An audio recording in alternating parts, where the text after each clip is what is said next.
Oh wow, 2 videos in 1 week. Damn, I'm actually becoming a YouTuber now.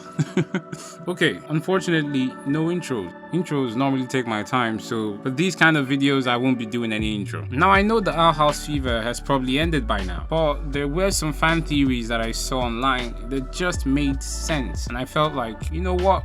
Let's make another Owl House video. And also, these videos don't actually take that much of my time, so yeah. Now, there was this one fan theory that I saw on Tumblr. It was by a user that I won't make public, but the links are in the description if you want to go check them out. It was about Alador, Darius, and Odalia's relationship, speaking on why Alador and Darius are not on speaking terms anymore, when clearly the show brings up a lot of scenes where they are spotted together at Hexside, but then grow apart with more evidence. This user was actually trying to say that Alador and Darius grew apart because of Odalia. That maybe Odalia caused the breach in their relationship, something sort of like a love triangle gone wrong kind of thing. And to be honest, it kind of makes sense, since there is this one scene where Odalia and Alador are sitting on one side and Darius is sitting on the other side, clearly showing that the disconnect might be more of a love thing. The truth is, I can't see anyone loving Odalia. She is absolutely crazy, but she was a teen at that age and maybe she wasn't actually crazy by then. Now, that aside, knowing Darius,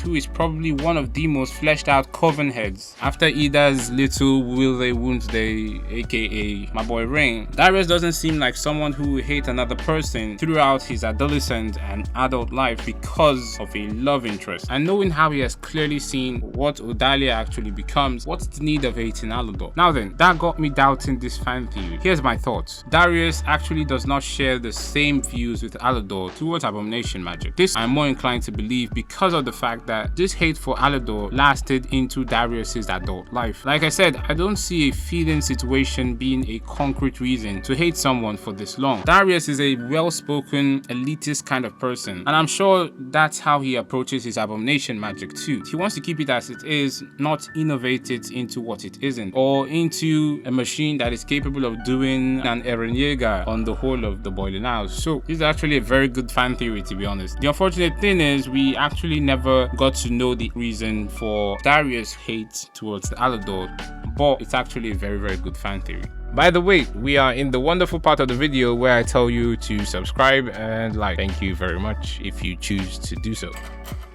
Now then, the next fan theory, we actually got to confirm it. What if I told you that Tinella Nosa, you know, the once famous book writer, what if I told you that she predicted the end of Owl House? That's what this Reddit user brought up, and truly, this couldn't be more right. The Reddit user brought up what Tinella Nosa said in the first episode, which she said that the world is a simulation and we have playthings for a higher being. Now listen, the collector is a higher being who actually ends up making the people of the Boiling Isles his playthings. So in a sense, she predicted it. I have my reserves about Tinella, but she might actually have been up to something, not just hogging screen time and making absolutely useless comments. So there is no debate about this one. This is very much spot on. The one fan theory that actually made me want to do this video is a fan theory that said that Azura might be the creation of Luz and Amity from the future. I use the term creation because biologically speaking this can happen, but this is the Boiling Isles and maybe Azura could be a human abomination of something. I don't know, but this made so much sense. The theory came to light by a user on Tumblr who pointed out the clear similarities between Azura's appearance and Luz and Amity's appearance. From Azura's dark skin to her light green hair. I mean, how clear can this be? Let's not also forget that Luz always wanted to be a writer. So what if Azura ended up becoming a writer and the witch taking an inspiration from Luz? But here's the problem with this fan theory. The timeline. The timeline is the biggest problem for it, because how does Luz get Azura's book if Azura wrote it in the future? And also, there was this episode that concluded that the writer of the book was clearly human and from Earth, and the writer wasn't a witch. I don't know, I like the concept of the theory and I thought it kind of makes sense.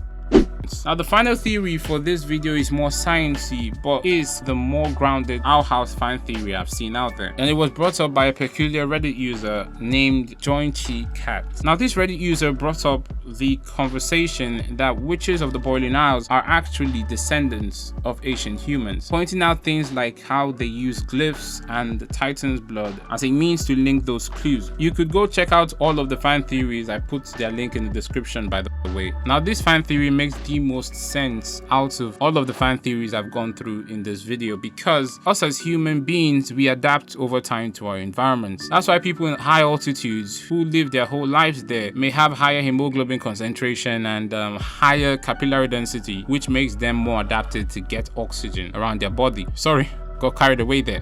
So this could be kind of like the same thing with magic bile sacks that the witches of the Boiling Isles have. Maybe the humans, after getting through the portals made by the Titan's blood, they ended up inhabiting the Titan's body, and after generations of being in a magic concentrated environment, their bodies needed to find a way to adapt, and so came the bile sack. I'm not sure why it stuck to their hearts of all parts of their body, but so be it.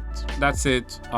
Thanks for watching the video. I'm planning on doing more videos like this. They are very fun and less time consuming to make, but don't worry, I'll still be making my long detailed videos too. Again, thank you for watching the mental health video. I was blown away by all your comments about it. That's one video that I'm actually very proud of making. So yeah, subscribe and like if you haven't done so. God loves you and I love you too. Goodbye.